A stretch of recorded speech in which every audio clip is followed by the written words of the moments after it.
오늘 시간에는 사도행전의 기록은 왜 미완성으로 끝맺고 있는가? 사도행전의 106번째 마지막 시간을 갖도록 하겠습니다. 네, 사도행전, 사도들의 행적을 기록한 역사서이죠. 네, 신약 성경의 역사서는 한 권입니다. 사도행전 이렇게 얘기하고 있죠. 그래서 사도들, 그 사도들은 두 종류의 사도들을 말합니다. 하나는 예수님이 육체로 이 땅에 있을 때 뽑았던 사도들인데, 사도라는 말은 아포스톨로스라는 말은 보내심을 받은 자란 뜻입니다. 예수님도 사도예요. 하늘에서 보내심을 받은 자이거든요. 예수님이 땅에서 또 다른 사람을 보냈죠. 그런데 가장 먼저 육신을 입고 있을 때 12명을 뽑았습니다. 그래서 12명에는 사도다라는 말을 했죠. 그래서 12명이 사도입니다. 그래서 예수님이 육신을 입고 있을 때에 뽑았던 12사도를 뭐라고 부르냐면, 따라서 합시다. 어린 양의 12사도. 보통 그렇게 부릅니다. 어린 양의 12사도다. 이것은 예수님이 육신을 입고 계실 때에 불렀던 사도이고요. 그 다음에 예수님이 부활 후에도 선교를 위해서 불러서 보내기도 합니다. 그 대표자가 바울이죠. 바울도 되고요. 다른 측면에서 보면 바울은 정확하게 사도라고 할 수 있지만, 다른 사람은 사도로 옆에 끼워진 사람들이 있는데, 예를 들어서 누가, 디모데, 실라, 바나바 이런 사람들도 사도라고 할 수는 있겠으나 약간 거기는 좀 애매한 사도예요. 바울은 분명한 사도예요. 왜냐하면 바울은 직접 예수님께서 나타나셔가지고 예수님 보냈잖아요. 근데 바나바나 그다음 누가나 이런 사람들은 성령께서 감동을 주셨겠지만 예수님이 직접 나타나서 파송을 안 했기 때문에 사도라고 말하기는 좀 곤란해. 보내심을 받은 자는 단데 성령을 예수님이 아니라고 말할 수도 없잖아요. 그렇기 때문에, 그러나 정확하게 예수님의 사도는 13명이다 정리하면 되겠어요. 어린 양의 12사도 12명. 그 다음에 부활 후에 사도행전 9장에 나타나서 보냄을 받았던 사도 바울. 그래서 꼭 우리는 바울의 사도라는 말을, 명칭을 붙이잖아요. 사도 바울. 그냥 바울이라 하냐고. 베드로는 사도 베드로 잘 안 해요. 그냥 베드로라 하지. 그런데 사도 바울이라는 말이 입에 붙어가지고, 저도 입에 붙어가지고 바울하면 사도 바울이라 이렇게 나오는데, 그 정도로 정확하게 예수님이 직접 뽑아서 복음 전파를 위해서 보낸 자들을 사도라는데, 이 사도행전은 바로 그런 거예요. 그래서 사도들의 이야기인데, 예수님의 12제자가 복음을 전파했던 것이 사도행전 총 28장으로 되어 있는데, 28장 가운데 12장까지는 어린 양의 12사도가 복음을 증언했던 기록을 기록하고 있고, 13장부터 28장까지는 부활하신 예수님께서 사도로 선택했던 사도 바울과 그의 딸린 다른 사람들이 복음을 전했던 기록을 기록하고 있죠. 그래서 우리는 이 사도행전을 오늘 드디어 마치게 됩니다. 그러면 사도행전을 어떻게 마치고 있는가? 오늘 말씀을 다시 한번 살펴보고요. 사도행전의 전반적인 개관을 한번 또 오늘 해서 마치고, 그 다음에 사도 바울의 행적, 그분이 언제 태어났고 어떻게 살았으며 또 어떻게 마지막에 죽게 되었는가까지 한번 더 살펴보는 시간을 갖도록 합니다. 그리고 마지막으로, 그러면 우리는 사도들의 뒤를 이어서 우리들은 과연 어떻게 살아야 될 것인가, 여기까지 오늘 정리하면은 한 30분 정도, 이렇게 40분 정도 하면 마칠 것 같습니다. 자, 그러면 우리가 이 사도행전의 이야기를 보게 되면 우리가 뭘 알아야 되냐면요, 복음 전파를 하지 않습니까? 복음 전파를 하는데, 복음 전파에서도 예수님이 누군지 전하는 복음 전파가 있고, 우리처럼 회개를 아주 중요하게 여기는 복음 전파가 있잖아요.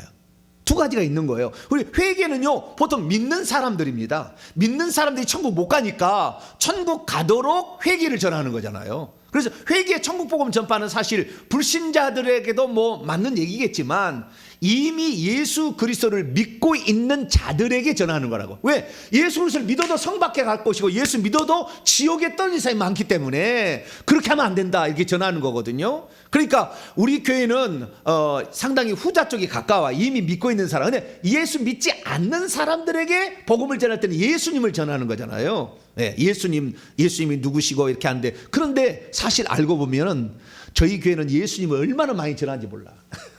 예수님이 하나님이라는 것부터 시작해가지고 아주 충격적인 이야기들이 엄청 많이 나오지 않습니까? 그래서 우리가 이 땅에서 복음을 전해야 될 그 가장 큰 핵심은 예수 그리스도인데, 예수 그리스도께서 이 땅에 왜 오셨고 그분이 누구신지를 전하는 게 복음 전파예요. 그러니까 만약에 복음이 제가 이렇게 전하는 거에 있어서 회개를 하지만 예수 그리스도가 빠져 있으면 문제가 있는 거예요. 그래서 저는 예수 그리스도를 엄청나게 많이 전하는 거예요. 예수님이 누구시냐, 이걸 많이 전하는 것은 예수님이 빠지면 복음이 아니니까. 회개만으로 복음이라고 말할 수 없는 거예요. 회개하라 천국에 가까웠느니라, 그것을 복음이라고 할 수 있으나, 회개라는 것은 복음의 예수님이 누군 것을 믿기 위한 하나의 동전의 뒷면이고 같이 따라가는 것이지 회개만 전하지는 않는 거예요. 그렇죠. 저는 늘 그래서 예수 그리스도를 증언하고 그 다음에 회개도 증언하는 그런 사람인데, 자, 그러면은 누가 복음 전파를 할 수 있느냐예요. 누가? 성경은 누가라고 정했냐면은 사도행전의 기록은 사도행전 1장 8절에 예수님 말씀하신 대로 그대로 성취가 됩니다. 자, 사도행전 1장 8절 누가 복음을 전하는가, 전해야 되는가, 이거 정리를 해보도록 하시죠. 자, 사도행전 1장 8절입니다. 누가 복음을 전해야 되는 것인가? 누가가 사도행전을 썼죠. 누가 복음을 전해야 되는가? 그러면 누가가 나요 그럴 거 아닙니까? 누가 복음. 자, 사도행전 1장 8절 시작. 오직 성령이 너희에게 임하시면 너희가 권능을 받고 예루살렘과 온 유대와 사마리아와 땅 끝까지 이르러 내 증인이 되리라 하시니라. 여기 너희는 누구예요? 예수님의 12 제자들입니다. 12 제자들.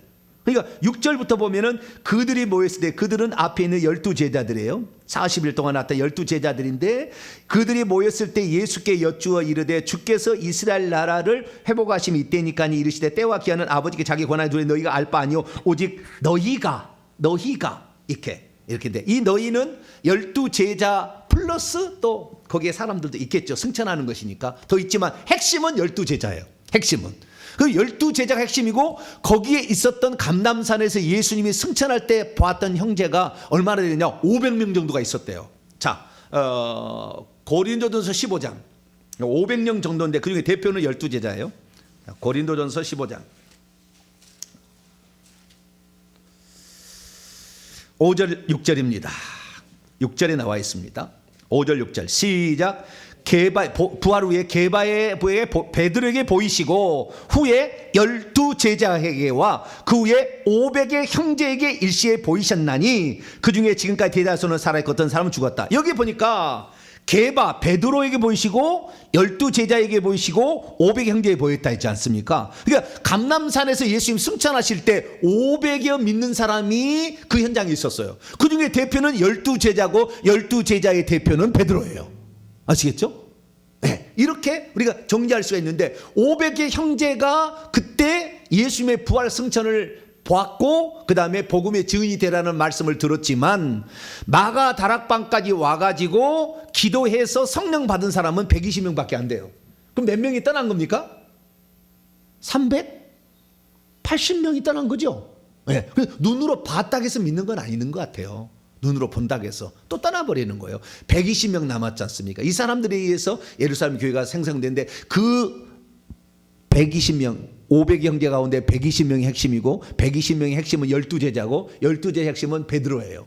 근데 여러분 이걸 아셔야 되는데, 뭘 알아야 되냐면은 모든 사람이 복음을 전해야 됩니다. 복음 말씀을 보게 되면. 왜냐하면 예수님께서 유언하실 때 이것만 말하신 것이 아니에요. 중요한 것만 기록되어 있어요. 마가복음에는 모든 사람이 전하라고 돼 있어요. 자, 마가복음 16장입니다.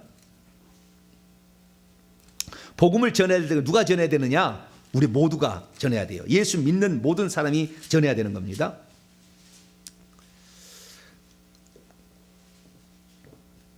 자, 15절부터 핵심은 결국에 모든 사람이지만 그 중에서 복음 전파를 하도록 특별히 선택한 사람이 있다는 것을 제가 말씀드리려고 이 말씀을 지금 하는 겁니다. 자, 14절부터 18절까지 말씀 한번 읽어보죠. 시작. 그 후에 11 제자가 음식을 먹을 때 예수께서 그들에게 나타나사 그들의 믿음 없는 것과 마음이 완악한 것을 꾸짖으시니 이는 자기가 살아난 것을 본 자들의 말을 믿지 아니함이러라. 또 이르시되 너희는 온 천하에 다니며 만민에게 복음을 전파하라. 믿고 세례를 받는 사람은 구원을 받을 것이요 믿지 않는 사람은 정죄를 받으리라. 믿는 자들에게는 이런 표적이 따르니 곧 그들이 내 이름으로 귀신을 쫓아내며 새 방언을 말하며 뱀을 집어올리며 무슨 독을 마실지라도 해를 받지 아니하며 병든 사람에게 손을 얹은즉 나으리라 하시나. 예수님, 여기서 너희는 예수님을 믿고 있는 자들이죠. 그러니까 결국 이것을 모든 사람까지 확대해서 우리 모든 믿는 사람이 전해야 돼요. 그런데 복음 전파는 모든 사람이 전해야 되는 건 당연하지만 그러나 복음 전파는 하라고 특별히 정한 사람이 12제자라는 거예요. 그 12제자 가운데서 베드로라는 거예요. 그래서 사도행전에 12제자들이 복음을 전했던 사도행전 1장부터 12장까지는 전부 다 베드로 중심으로 구성되어 있다고요. 베드로가 복음을 전하는 그 대표 주자로 나와 있는 거예요. 그러니까 만약에 우리가 베드로가 살아있을 때 그 현장에 있었다면 누구를 붙들어야 되는 거예요? 베드로를 붙들어야 하나님의 뜻을 이루는 사명을 감당하는 사람이 되는 거예요. 그런데 베드로는 한계가 있었습니다. 왜 한계가 있었냐면 유대인들에게만 복음을 전하지 이방인에게는 복음을 전할 마음이 별로 없어요. 베드로가. 그래서 이방인에게도 복음을 전할 수 있는 그런 열정을 가지고 있는 사람이 필요했어요.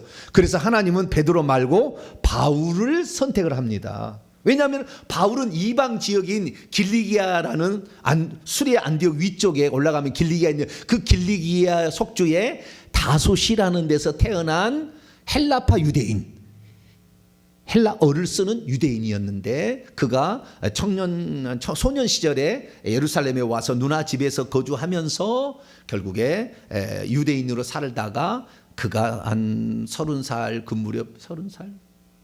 그 무렵에 예수님을 만나게 되죠. 예수님 만나게 됩니다. 그래서 변화되는 것입니다. 그래서 이 사도행전의 기록을 보게 되면 모든 사람이 복음을 전해야 되지만 하나님이 선택해서 쓰시려고 작정해서 보낸 사람들이 있더라는 거예요.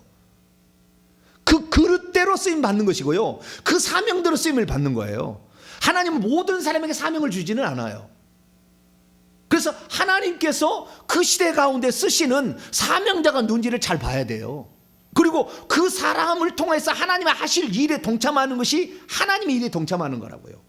그러니까 베드로를 하나님이 쓰시려고 예수님이 이 땅 하나님이 육신을 입고 오셔가지고 그 많은 중에 베드로를 선택한 거예요. 그래서 베드로에게 예수님이 사명을 미리 육신이 있을 때 얘기를 해줬어요. 그래서 꼭 그대로 살아갑니다. 우리가 오늘날에 여러분이 지금 이 회개와 천국복음을 듣고 있는 것도 사실은 하나님께서 만세 전에 이 복음을 듣고 너희들도 거기에 하나의 마중물이 되어라 라는 사명이 있기 때문에 귀가 들려지는 것이지 아무나에게 들려지지 않는다니까요.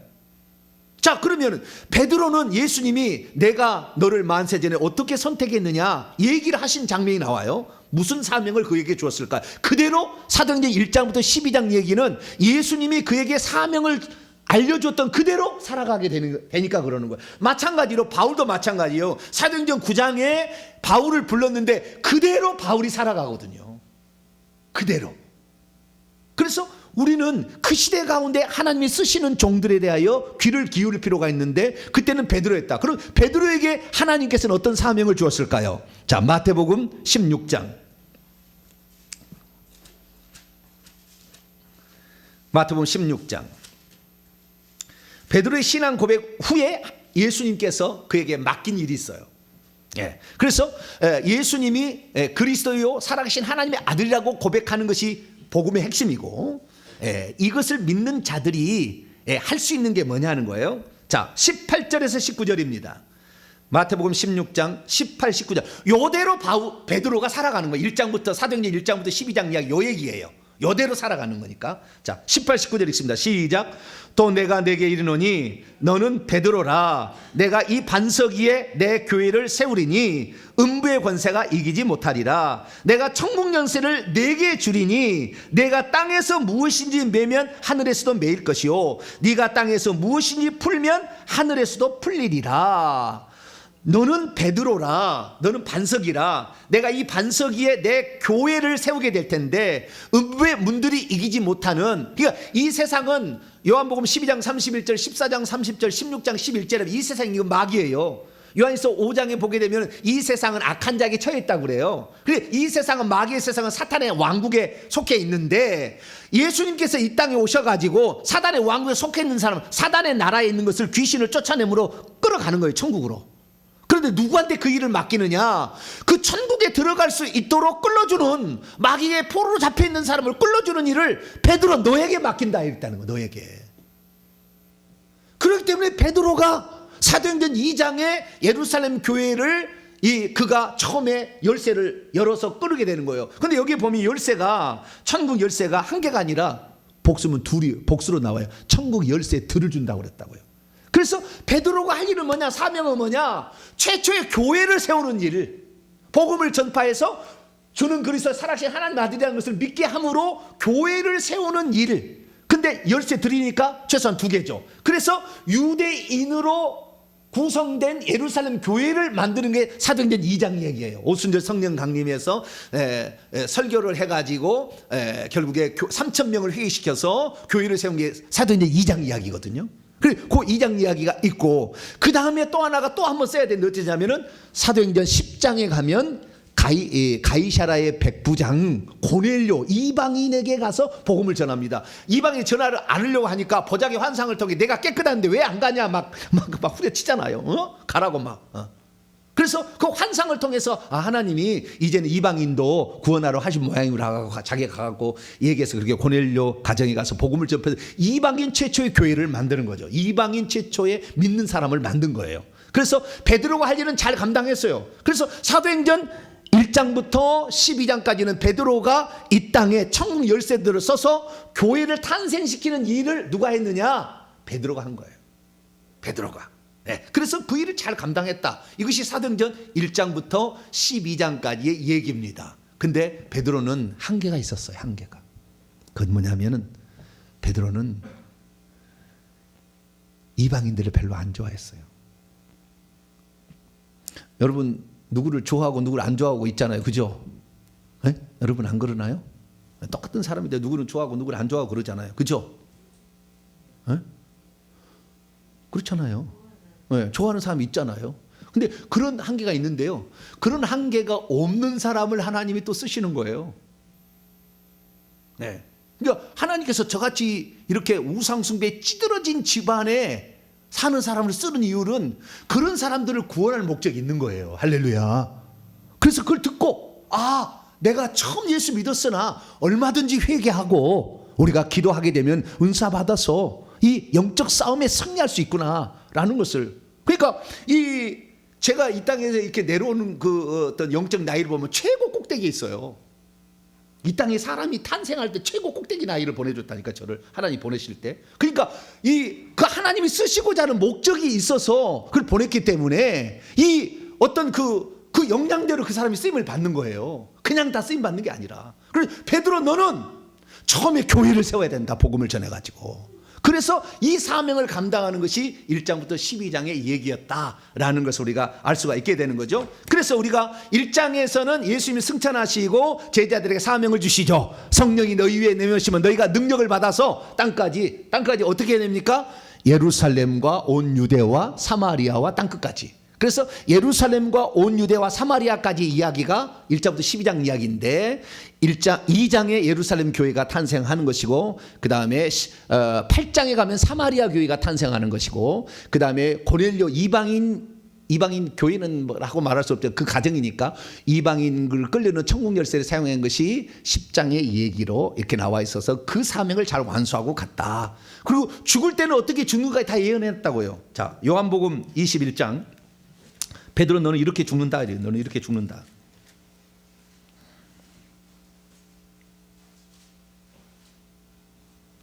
18절입니다. 베드로의 죽는 것까지 다 이미 예수님이 얘기했어요. 그대로 죽어요. 그러니까 우리가 오늘 살아가는 모든 과정은 우리가 깨어있기만 하면 하나님께서 우리를 위하여 창조하시고 보낸 목적대로 살아갑니다. 그러나 깨어있지 않으면 그걸 못 살아요. 얼마나 많은 사람이 그렇게 못 사는지 몰라요. 그렇게 못 살아가는데 여러분들 늘 깨어있기를 축원합니다. 자, 그럼 베드로는 어떻게 죽을 것인가? 자, 요한복음 21장 18절입니다. 시작. 내가 진실로 진실로 내게 이르노니 내가 젊어서는 스스로 네 뛰고 원하는 곳으로 다녔거니와 늙어서는 내 팔을 벌리니 남이 내게 띠띠우고 원하지 아니하는 곳으로 데려가리라. 아멘. 그래서 결국에 이 베드로가 내 팔을 벌려서 죽는데 어떻게 내가 예수님처럼 똑같이 네로 황제에게 사도 바울이 죽을 때 같이 죽어요? 순교를 당하는데 베드로는 내가 예수님처럼 십자가에 못 박혀 죽는데 어떻게 그럴 수 있는 나를 거꾸로 매달라 이렇게. 그래서 나는 주님처럼 이렇게 황송해서 그게 안 된다. 그래서 거꾸로 매달려서 결국에 순교를 하게 되고 바울은 참수형입니다. 목 잘려서 죽는 거예요. 그렇게 해서 천국에 가게 되는. 그래서 어떻게 이 사람이 살 것인지 이미 정해진 대로 가는 거예요. 그래서 하나님의 역사는 모든 사람이 다 복음을 전하기를 원하지만 그중에 하나님이 세운 사람들이 있고 그 사람들이 그 시대를 구원하는 일에 쓰임을 받는다는 거예요. 그래서 거기에 제자들이 요한이 동참을 하고 다른 제자들도 7 집사를 6장에 가면 세워요. 사도행 6장에 가면은. 왜냐하면 사도들만 일을 하려고 했더니 3,000명 나중에 5,000명 그래서 2만 명이 돼가지고 성도들을 관리하기 어려우니까 이 구제를 할 때 히브리파 유대인들, 본토백이 유대인들은 다 구제를 해주는데 헬라파 유대인들, 외국에서 들어온 유대인들은 소홀히 한다고 막 입이 막 나오니까 그러면은 12 사도들은 히브리파 유대인인데 헬라파 유대인으로 7 집사를 세워요. 그래가지고 구제를 맡깁니다. 그런데 7 집사가 아니라 집사라는 말이 성경에 없어요, 사실은. 근데 7 집사를 세웠는데 그 7 집사가 7 집사의 대표자가 스데반이 1번이고 2번이 빌립이에요. 그래서 이 스데반이 순교를 해서 순교자의 1번으로 이렇게 천국에 올라가서 24 장로의 하나가 되었고요. 빌립은 그 다음 순인데 빌립이 사마리아에 가서 복음을 증해서 사마리아 교회를 세우지만 성령의 세례나 이런 걸 안 줘요, 하나님이. 그래서 베드로와 요한이 가서 세례를 성령을 받고 안수함으로 성령을 받게 함으로 거기도 사도들의 인준을 받아서 교회가 세워지게 되죠. 그래서 교회를 세우라는 주의 명령을 베드로는 잘 완수를 했던 이야기가 12장 이야기고 13장부터는 이제 드디어 바울을 통한 역사의 이야기인데 바울을 어떻게 불러냈느냐, 너의 소명이 뭐냐 하는 것은 사도행전 9장에 나와요. 그것이 예수님을 믿는 사람들을 이 나사렛 이단이라고 생각해서 미쳤다고 생각해서 죽이려고 막 이렇게 했다가 스데반을 죽이는데 앞장을 서고 회당에 가서 예수님 그리스도를 믿지 못하게 부인하게 만들고 채찍질을 하고 감옥에 가두고 그것이 하나님을 섬기는 일인 줄 알았어요. 왜냐하면 하나님이 육신을 입고 왔다는 것이 있을 수가 없는 일이라 생각했거든요. 눈이 안 열리니까. 하나님이 사람으로 온다는 것이 있을 수가 없다고 생각했던 거예요. 그래서 인정할 수 없다고 그랬는데 직접 부활하신 예수를 만나서 완전히 세상 말로는 돌아버린 거예요. 뭐랬다고요? 돌아버린 거예요. 제정신이 된 거예요. 제정신이 든 거예요. 세상 말로는 돌아버린 것이고 제정신이 들어서 그 예수쟁이들이 하는 말이 다 사실이구나 라는 사실을 깨닫게 되죠. 그래서 자기도 이제 복음에 헌신을 하게 되는데 그때 사명대로 바울은 또 살아가게 되니 13장부터 28장까지 이야기는 그 사명대로 살아가는 거예요. 그 사명을 하나님께서 다메섹에 있는 아냐니아를 통해서 예언하게 합니다. 자, 사도행전 9장으로 넘어갑시다. 바울을 부른 소명 사건을 보도록 하죠. 그때 아나니아가 소명을 가르쳐 줍니다. 15절에서 16절입니다. 15절에서 16절 읽습니다. 시작. 주께서 이르시되, 지금 주께서 예수님이 아나니아에게 말한 거 이렇게 얘기하라고. 자, 주께서 이르시되 가라, 이 사람은 바울은 내 이름을 이방인과 임금들과 이스라엘 자손들에게 전하기 위하여 택한 나의 그릇이라. 그가 내 이름을 위하여 얼마나 고난을 받아야 할 것을 내가 그에게 보이리라. 여러분, 인과응보잖아요. 예? 예수 믿는 사람을 그렇게 핍박하고 막 죽이는 데 앞장섰잖아요. 그러니까 이 바울도 그렇게 핍박을 많이 받고 루스드라에서 돌로 쳐가지고 그냥 죽었다고 그냥 던져버리고 막 이런 고통. 그 다음에 이 복음 전하러 이 로마에 가다가 배가 파선해서 14일 동안 파선하기 전에 표류를 하다가 나중에 파선하잖아요. 그래서 이런 살 희망마저 없어지는 이런 고초들을 많이 겪게 된 것은 그만큼 핍박을 했으니까. 자, 오늘날에 우리가 왜 억울한 일을 당하냐면 누군가가 우리 조상 중에 억울한 일을 하도록 시켰거나 그렇게 억울한 일을 했던 사람이 있는 거예요. 그 죄를 회개해야 돼요. 내가 물질의 은혜를 못 받고 있으면 구제하지 안 하고 남을 선행을 베풀지 안 한 거예요. 그래서 우리가 가난하게 사는 거라니까요. 그 죄를 회개하면 그 다음부터는 이 물질이 들어오지 못하게 하는 영들이 떠나니까 물질이 붙는 거예요. 할렐루야. 손에 물질이 붙는 거예요. 그래서 이 바울은 그 자기가 한 대로 이렇게 엄청 고통을 많이 겪어요. 큰 고통을 겪어요. 그러나 이 바울의 사명은 세 가지 사명이었어요. 이방인들에게 복음을 증언할 것, 임금들에게 복음을 증언할 것, 임금이 아니라 왕들이죠. 왕들에게 복음을 증언할 것, 이스라엘 자손에게 복음을 증언할 것. 이 세 가지 사명을 주었기 때문에 13장 사도행전 13장부터 28장까지는 그 이야기다 이렇게 알 수가 있어요.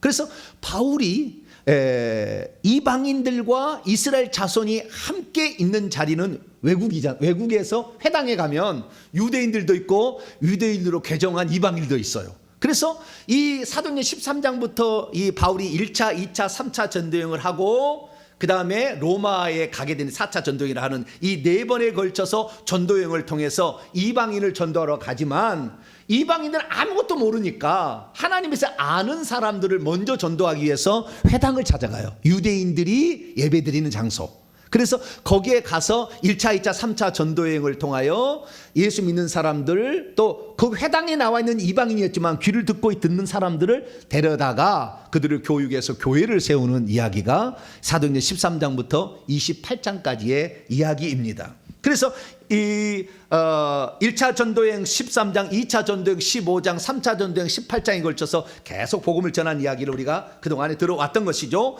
그리고 그렇게 해서 이방인에게 교회를 세울 뿐만 아니라 나중에 예루살렘에 옵니다. 예루살렘에. 그래서 예루살렘에 도착해서 21장부터 보면 예루살렘에 도착하는데 그때 붙들려 가지고 예루살렘에 있는 사람들에게 복음을 증언한 이야기가 22장이고 그 다음에 거기에 사내들인 공회 대제사장과 그 사람이 복음을 전하는 게 23장이고 그 다음에 24장은 로마 총독 벨릭스에게, 25장은 로마 총독 베스도에게 왕, 그 다음에 26장은 이스라엘의 아그리파 2세 왕에게 복음을 증언하고 이제 로마 황제까지 가는 겁니다. 이렇게 해서 복음을 전하였던 이야기가 지금까지 쭉 진행되어 왔던 것이죠.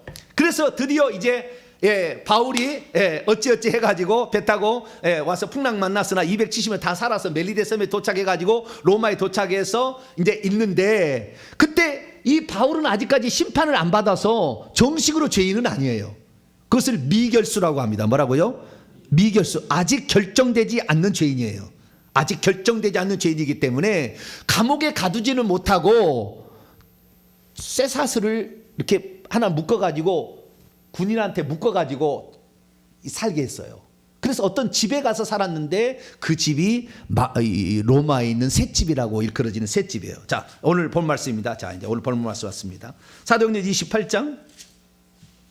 그래서 지금까지 이야기를 정리를 하게 되면 하나님께서 복음 전파는 모든 사람에게 맡기는 거예요. 성령이 임한 모든 사람.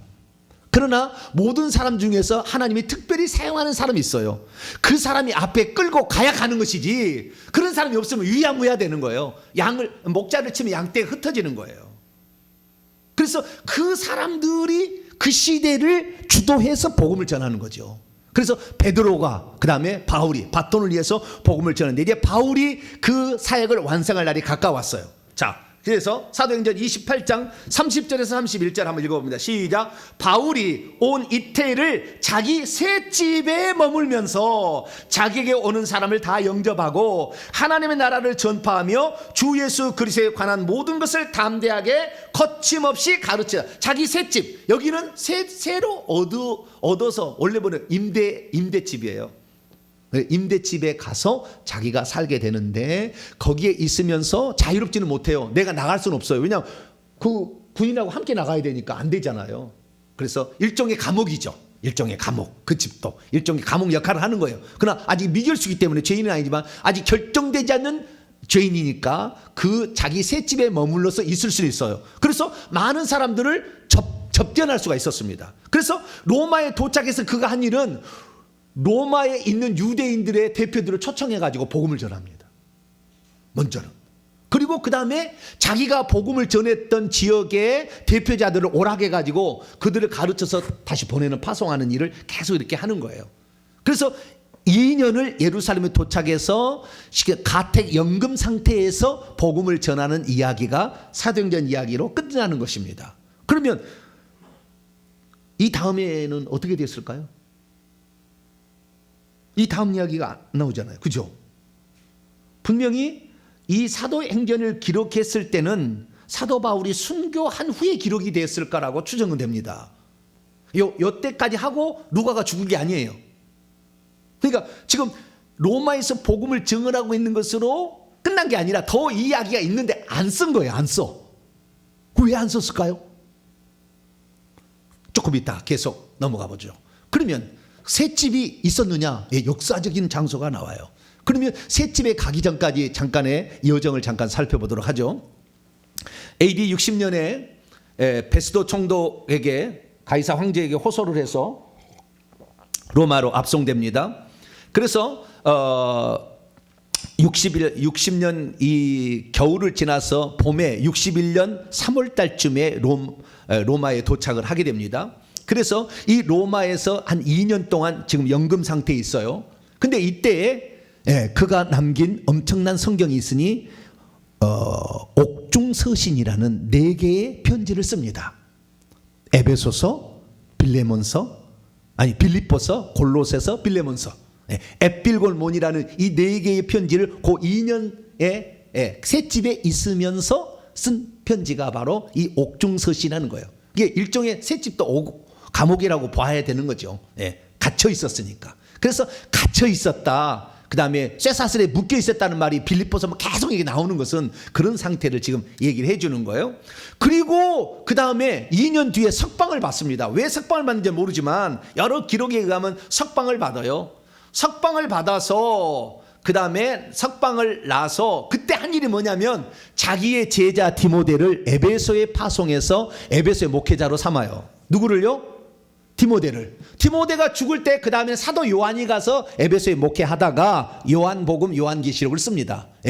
에베소에 있고 밤모섬에 있을 때는 에베소 바로 앞에 그 섬인데 거기에서 붙잡혀 있을 때 요한계시록을 쓰죠. 그리고 사도 요한이 죽음으로 사도시대는 종료가 되게 됩니다. 그래서 이 석방 후에 디모데 전서 그 바울이 자기가 2년 동안 목회하고 3년 동안 가르쳤던 그 두란노서 있는 에베소 3차 전쟁 때 세웠던 그 장소에 디모데를 파송해서 목회를 하고 있는 잘하고 있는지를 잘 격려하는 편지로 디모데 전서, 그래서 목회서신이라고 그러죠. 그래서 디도서도 목회서신이라고 합니다. 목회자들에게 편지를 보내는 것이 있습니다. 그리고 그 편지를 보낸 직후에 63년에서 67년까지 약 5년 동안 그 자기가 복음을 전했던 에게 근방 있지 않습니까? 그러니까 오른쪽에는 소아시아로서 에베소 중심을 해가지고 드로아, 그 다음에 마게도냐라고 가서는 빌립보, 데살로니가, 그 다음에 고린도, 아덴, 이런 지역의 주변을 순방하게 되고 이때는 풀려난 것 같아요. 풀려나가지고 순방을 하고 서바나, 스페인까지 복음을 전하라는 하나님의 사명이 있었기 때문에 스페인에까지 복음을 전하는 흔적이 다 남아있어요. 그래서 복음을 전했던 것이 한 5년 동안 있었는데 그 다음에 5년 뒤에 다시 잡힙니다.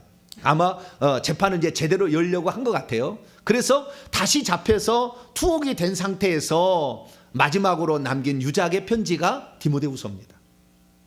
그래서 나의 달려갈 길을 다 마치고 믿음을 지켰으니 이제 후로는 나를 위하여 의의 면류관이 예비될 것이다. 나를 구원하시되 천국에 들어가도록 구원하실 것이다 라는 얘기를 그때 쓰게 되는 거죠. 그래서 마지막 디모데 후서를 쓰고 이제 죄인으로서 로마 왜 죽게 되냐면은 원래는 안 죽었을 텐데 네로 황제가 죽이는 거예요. 네로 황제가 64년인가 5년인가 이 무렵에 로마의 시에 불을 질러요.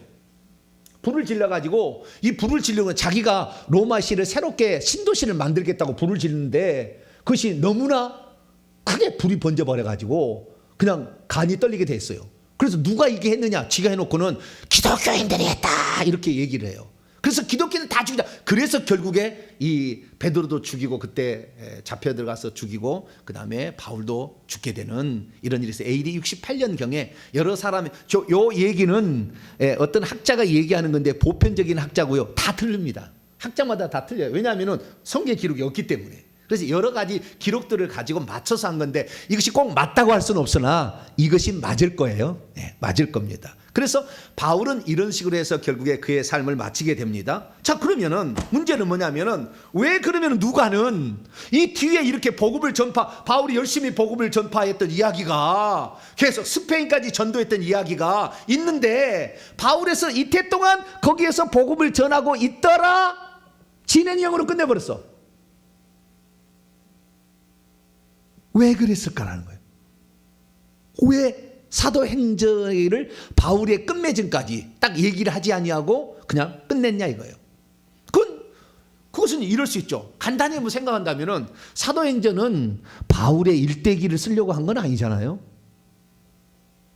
복음이 어떻게 증언되는 것인가? 그것이 사도행전 1장 8절에 의해서 예루살렘과 온 유대와 사마리아와 땅끝까지 어떻게 복음이 전파되었는가를 쓰기 위함이지 바울의 일대기를 써주기 위해서 한 건 아니잖아요. 그러니까 바울이 언제 태어났고 다메섹에서 만날 때까지는 이야기 안 해주잖아요. 바울은 예수님보다 한 10살 정도 어린 사람이에요. 베드로도 예수님보다 10살 정도 어린 사람이거든요. 근데 이 바울이 길리기아 다소에서 태어나서 10년 뒤에 그러니까 예수님이 돌아가시고 10년 뒤부터 활동을 이제 하게 되는 거예요. 그래가지고 활동했던 예수님보다 10살 아래 사람인데 이 사람의 사도행전 9장 이전의 이야기는 안 써놓은 것은 바울의 일대기를 쓰려고 하는 건 아니라는 거예요. 복음이 어떻게 전파되었는가라는 것을 전하기 위하여 썼기 때문에 베드로도 사도행전 12장 위에 엄청난 이야기가 있는데 안 나오는 거예요. 이제 복음의 촛대가 어디로 옮겼어요? 베드로에서 바울로 옮겼죠. 왜? 이방인을 전해야 되니까. 자, 갈라디아서 2장을 봅니다. 갈라디 2장 7절로 8절 7절로 8절 시작. 도리어 그들은 바울은 무할례자에게 복음을 전함을 맡은 것이 베드로가 할례자에게 맡음과 같은 것을 보았고 베드로에게 역사하사 그를 할례자의 사도로 삼으시니가 또한 내게 역사하사 나를 이방인의 사도로 삼으셨느니라. 그 베드로가 만약에 계속 복음의 주도권을 가지고 있었다고 한다면 대한민국 예수 못 믿어요. 바울에게 좀 고맙죠. 근데 바울이 아니라 바울을 그런 개방적인 생각을 가지고 있는 바울을 쓰신 하나님께 감사해야 됩니다. 할렐루야. 바울을 감사할 게 아니라 바울은 자기 사명도 쓰임 받은 것이고 그래서 하나님께서는 이 유대인들만 구원을 받는 것이 아니라 이방인도 구원을 받게 하겠다는 거. 그렇지만 예수님이 이 땅에 오셔서 복음을 전할 때 제자들이 뭐라고 했습니까? 마태복음 10장에 보면은 이스라엘 집에 잃어버린 양에게로만 가라. 이방인에 가지 말라. 이방인의 골로 가지 말고 이스라엘 집에 잃어버린 양에게로만 가라. 이스라엘 민족에게 가도록 했는데 예수님이 직접 돌아다 보니까 이방인 그 백부장이 믿음이 얼마나 큰지 오지 마십시오. 내 종이 아프지만 말씀만 해도 그냥 고쳐진다 그러고 그 수로보니게 여인은 자기 딸이 그 귀신 들렸는데 고칠 수 없다. 나는 이 떡을 개들에게 줄 수 없다. 막 이렇게 아이고 대상하네. 예수님 그런 얘기 했겠죠. 줄 수 없다. 막 그러고 개들도 주인의 상에서 떨어지는 부스러기는 먹을 수 있지 않습니까? 이만한 믿음을 만나본 적이 없다. 할렐루야. 예수님이 하나님이 육신이 이 땅에 왔더니 이방인들의 믿음이 대단한 거예요. 할렐루야. 그래서 대한민국을 쓴다는 거 아니에요 지금. 전 세계에서 가장 강력한 권세 있는 자들이 지금 대한민국에 나오고 있어요. 마지막에 대한민국이 주도입니다. 그런데 어쨌든 그 이방인들이 이렇게 믿게 되자 이방인들에게 복음 전파를 위해서 복음을 전파되겠다 하는데 베드로는 한계가 있는 거예요. 첫째, 글을 잘 모르잖아요. 베드로 전후서도 자기 안 써 실로아노를 대신 대필한 거예요. 안 썼어요. 언어가 잘 안 되잖아요. 언어가. 그래서 맨날 통역하려고 마가 요한을 데리고 와서 베드로가 로마에 가서 복음 전할 때 통역을 헬라어로 통역한 사람이 누구예요? 마가 요한이에요. 그래서 마가 요한이 통역하면서 예수님 이야기를 다 들은 거예요. 그래가지고 마가 요한이 복음서를 썼다는 거 아니에요. 네? 다 들어가지고 통역하면서 마가 요한이. 네. 그래서 우리가 정말 그 한계가 있다는 거예요. 복음을 이방인 안 좋아하죠. 헬라 이방인들에게 전부 전 세계는 헬라가 통용되는데 헬라를 잘 못하, 기본적인 말만 하고 잘 못하죠. 글도 잘 못 쓰죠. 그러니까 하나님께서는 이 모든 것 어디든지 여행해도 혹시 누가 건들다 할지라도 나는 로마의 시민권을 가졌습니다 하면 건들지 못하도록 하는 바울을 쓴 거예요. 바울을. 그래서 바울은 이방인에게 복음을 전하는 것을 너무 좋아했어요. 너무 좋아했어요. 왜? 이들도 하나님의 자녀가 될 수 있다는 생각을 가졌기 때문에. 그래서 하나님께서는 한계가 없는 이 바울을 썼으니 여러분 우리 교회만 회개 천국 복음을 전하고 우리 교회만 구원받아야 되겠죠? 아니에요. 네. 그러면 하나님이 너는 끝입니다. 그 다음부터는 너는 끝, 거기까지. 우리가 오늘 제가 이렇게 복음을 전하는 이 모든 것들을 다 개방하고 누구든지 볼 수 있도록 한 것은 우리가 끝까지 쓰임 받으려고. 할렐루야. 그런 마음도 있어요. 10분의 한 가는 그거예요. 네. 하나님이 계속 쓰시도록. 네. 왜? 폐쇄적이면 안 되잖아요. 나만, 내 식구만 이게 아니라 누구든지. 할렐루야. 네. 제가 제일 마음 아팠던 게 그거예요. 네? 왜냐하면은 저는 아무도 나를 밀어주거나 땡겨주거나 이끌어줄 사람이 없었어요. 내 조상이 안 믿었는데? 그냥 어디 이력서를 내면은 받아주는 데가 별로 없어. 왜? 니네 아버지가 뭐하냐? 장로님이냐? 아니 장로님 아닌데요. 니네 아버지가 목사냐? 목사 아닌데요. 그럼 너는 출신이 뭐냐? 예, 넌 출신은 갈릴리 나사렛 출신. 아무도 알아주지 않는 총크석 그냥 뭐. 예. 안 써주더라고. 서러움을 너무 많이 받았어요. 그래서 나는 내가 복음을 전할 때 우리끼리만 복음을 받아라. 여기만 와야 된다. 그거 없었어요. 그래서 우리 성도들에게도 복음을 전하지만 우리 성도들은 우선적으로 먼저 이 축복을 누리게 되길 축원합니다. 내가 복음을 부끄러워하지 않는 이 복음은 모든 믿는 자에게 구원을 주신 하나님 능력인데 먼저는 유대인이고 그리고는 헬라인이고 순서가 있듯이 우리 여기에 있는 성도들이 먼저 복을 받길 축원합니다. 뿐만 아니라 헬라인도 얼마든지 복음을 받아서 그들도 구원을 받아야 회개해서 천국의 높은 지위를 얻고 가야죠. 그럴 수 있도록 우리가 그 마중물을 대어주는 것을 하나님이 그렇게 기뻐하는 거예요. 할렐루야. 그래서 바울을 계속해서 동역자들을 디모데 붙여주고 누가 붙여주고 뭐 아리스토고 붙여주고 계속 붙여주고 물질이 부족하니까 이 빌립보에서 루디아 자주장사 붙여주고 고린도에 가서 브리스길라 아굴라 붙여주고 계속 붙여주는 거예요. 왜? 너는 내가 원하는 것을 하고 있다는 거잖아요. 할렐루야. 우리는 그래서 저는요 하나님께서 우리 교회를 들어주시고 우리 성도들 함께 이 일을 감당하도록 무조건 저는 개방합니다. 얼마든지 누구든지 복음을 받기를 원하고 사모하는 자라면 들어서 그 놀라운 영광에 이르라. 할렐루야. 그것이 아버지의 마음이고 뜻이기 때문에. 그러면 사도행전에 왜 그러면은 이렇게 바울의 순교하는 그 장면까지 안 가고 복음을 열심히 증언하는 데서 끝냈느냐? 그것은 땅끝은 로마가 아니기 때문에 그런 거예요. 땅끝까지 사도행전 1장 8절에 땅끝까지 복음을 전한다고 했잖아요. 근데 땅끝은 로마가 아니에요. 로마에서 대서양을 건너서 미국으로 갔고 캐나다로 갔고 미국에서 캐나다에서 우리나라에 선교사를 보내가지고 구한 말에 1885년경에 이 나라의 제물포에 복음을 선교사를 보내가지고 들어와서 그들이 처음에 선교사들은 전부 다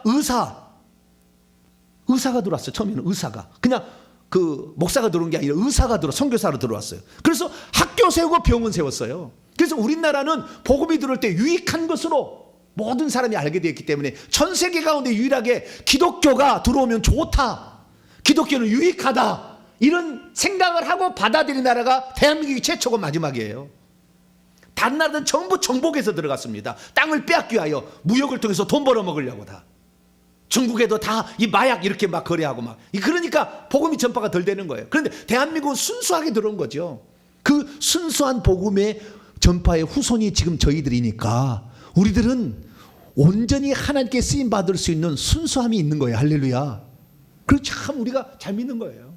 그래서 이 로마가 아니라 땅끝은 더 가야 된다는 거예요. 대한민국으로 그러면 끝나느냐?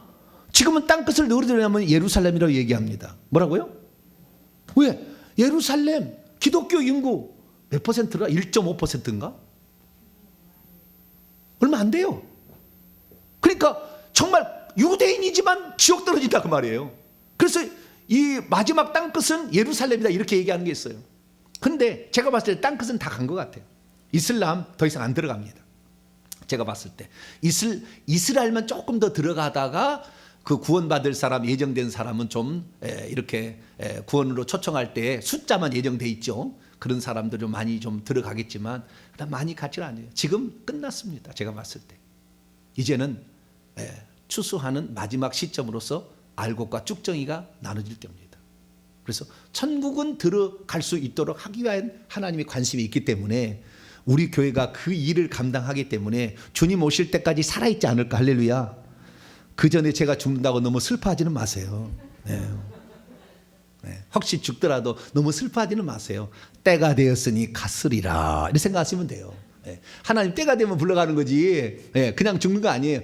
하나님께서 말세는요 불의 입술에 권세를 준다고 그랬어요. 그래서 아무는 누구도 건드릴 수 없다라고 했다 이 말이죠. 그렇기 때문에 이 시대는 이제 이 참 복음 마지막 시대는 회개해서 천국 들어야 된다. 자, 오늘 말씀 마칩니다. 사도행전 28장 31절. 바울이 뭘 전했느냐? 딱 두 가지 전한 거예요. 하나님의 왕국을 전파해. 하나님의 왕국 천국을 전파했고, 두 번째 주 예수 그리스도에 관한 걸 전한 거예요. 우리 교회는 죽을 때까지 천국 얘기할 것이고, 예수님이 누구냐? 예수님이 바로 하나님이라. 예수님 누구냐? 이야기하고 예수님이 에고 에이미 했잖아요. 나는 나다. 에흐의 아시에르 에흐의 나는 나다. 주님이 예수님이 요한복음 8장 24절에 얘기했잖아요. 그리고 이 요한계시록은 나는 알파와 오메가의 처음과 마지막 시작과 끝이라.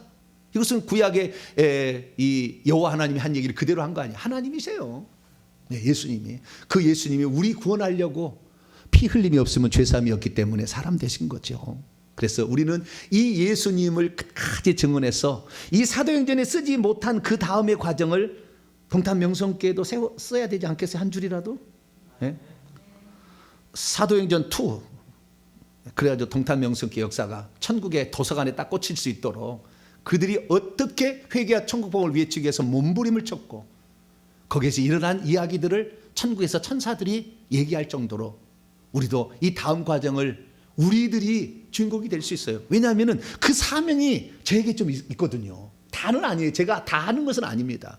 일부는 하나님께서 그 일을 하라고 하셨기 때문에 우리에게 주어진 이 사명만 우리가 완수해도 천국의 영화로운 면류관이 준비됩니다. 그러니까 이걸 끝까지 잘 감당해서 온라인으로 이 말씀을 듣는 사람도 여기에 동참해가지고 이 마지막에 회개와 천국복음을 전한다면 천국에 가서 신분이 올라갈 거예요. 지위가 영원히 누릴 신분, 영원히 살 우리의 집, 영원히 우리가 받을 영광의 면류관, 그것이 준비되어 있으니 그날을 위해서 이 다음의 역사를 우리가 써갈 수 있게 되기를 간절히 바랍니다. 거룩하신 하나님 감사합니다. 우리가 이 땅에서 어떻게 살아야 될 것인가? 베드로와 바울을 통한 선교의 열정이 사도행전에 기록됐는데 이 마지막에는 천국 복음이 모든 민족에게 증언돼야 그제야 끝이 온다 했기 때문에 주의 말씀 따라 이 마지막에 회개와 천국 복음을 전합니다. 주여 우리를 붙들어 주시고 끝까지 사용하여 주시옵소서. 우리 주 예수 그리스도의 이름으로 기도하옵나이다. 아멘.